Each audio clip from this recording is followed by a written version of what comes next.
Among the younger generation in the northern region, Xiao Chu and Feng Qing'er requested to fight, but Lord Lei actually forbade Xiao Yan from using the soul power of others. Continuing from the previous chapter, Lord Lei's statement was too arbitrary. The 3000 lightning illusionary body was just an item I purchased at a legitimate auction outside of the Central Plains, and there was no suspicion of stealing it.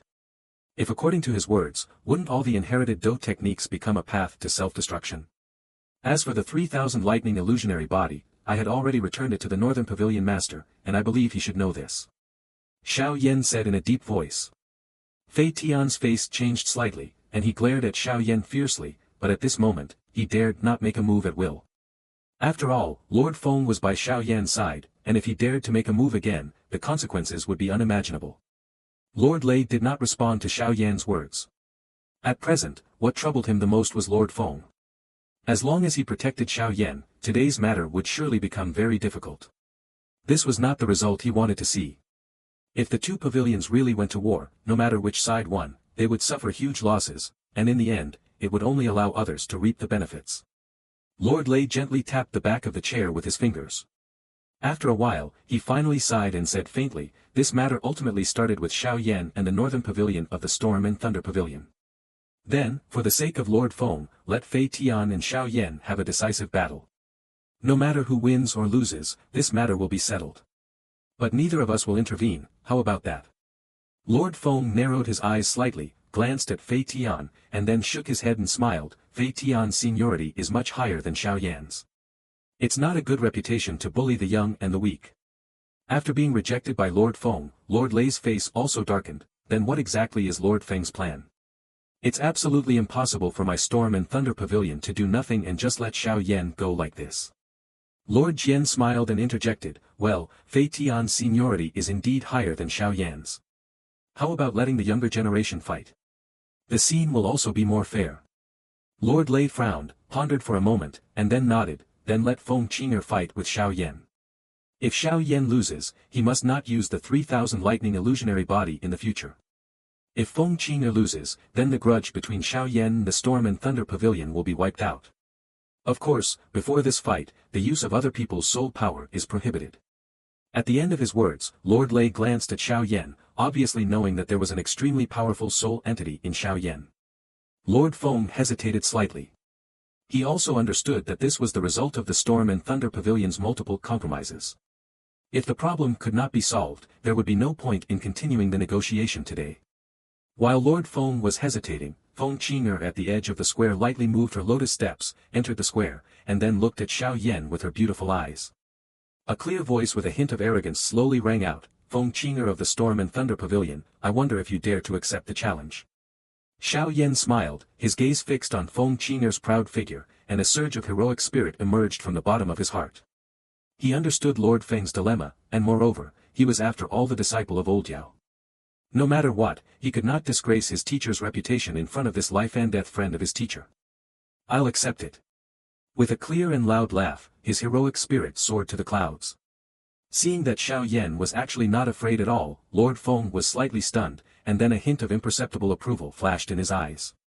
He did not know why the former could be accepted as a disciple by the highly discerning Lord Xiao, but at least just this courage alone was enough to make people take notice.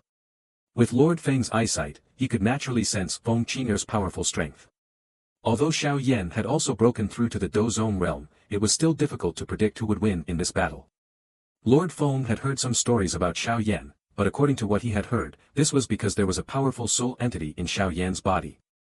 However, in this battle, Lord Lei forbade Xiao Yan from using the power of the soul entity, which greatly weakened his combat power. Lord Lei could vaguely sense the existence of a powerful soul entity in Xiao Yan, but to his disappointment, this soul fluctuation did not come from old Xiao.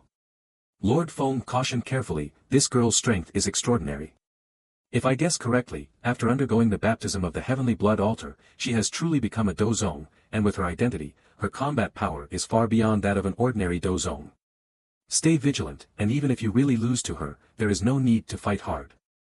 Feng Qing'er's talent is indeed the most outstanding among the younger generation I have seen, even comparable to Qing'er.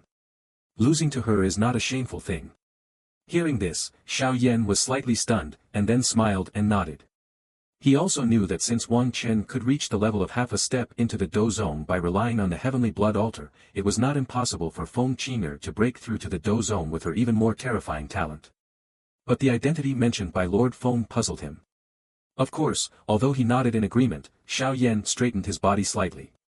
Feng Qing'er had her pride, but he, Xiao Yan, also had his own pride. When he first met Lord Feng, although the other party tried his best to protect him, he also hoped to show some noteworthy performance. This was not for showing off, but he also hoped that others would recognize his teacher's vision. Taking a deep breath, Xiao Yan tightly gripped the pitch-black Xuanzhong ruler in his hand. Since his identity had been exposed, he could freely wield this weapon. With a step in the air, under the gaze of countless eyes around, he slowly walked towards the square, then landed gently, looked up at the proud woman in colorful clothes opposite, and tightly gripped the Xuanzhong ruler in his hand. As Xiao Yan's feet landed, the atmosphere around the square became tense, and everyone could feel this tension. Feng Qing'er's reputation had almost reached the peak of the younger generation in the northern region. It was said that she had once fought with a two-star Do Zong elder of the Storm and Thunder Pavilion, and although she did not win in the end, she did not lose either. At that time, she had not even broken through to the Do Huang realm, and such a battle record was admirable. Now that she had officially entered this level, her combat power was naturally even stronger. Of course, although Feng Qing'er had a strong reputation, Xiao Yan was also not weak. His recent rapid progress had attracted attention. From initially defeating the genius Hong Chen of the Hong family in Tianbei City, killing the two true Dozong experts Xin Yun and Hong Tianxiao, and successfully breaking through the Nine Heavens Thunder prison formation set up by the three elders of the Northern Pavilion of the Storm and Thunder Pavilion, and escaping from the hands of the Northern Pavilion Master Fei Tian, all of this had almost made people amazed. Although there were rumors that these things were due to the powerful soul entity by Xiao Yan's side, this could not completely cover up Xiao Yan's own ability. Now, these two outstanding figures of the younger generation in the northern region met on Thunder Mountain, and this tense atmosphere would undoubtedly become the most attractive battle of this Four Pavilions Gathering. No one did not want to know who the winner would be after these two young people close to the peak fought. Thinking of this, many people boiled with excitement. The confrontation between Xiao Yan and Feng Qing'er would represent the peak showdown of the younger generation in the northern region.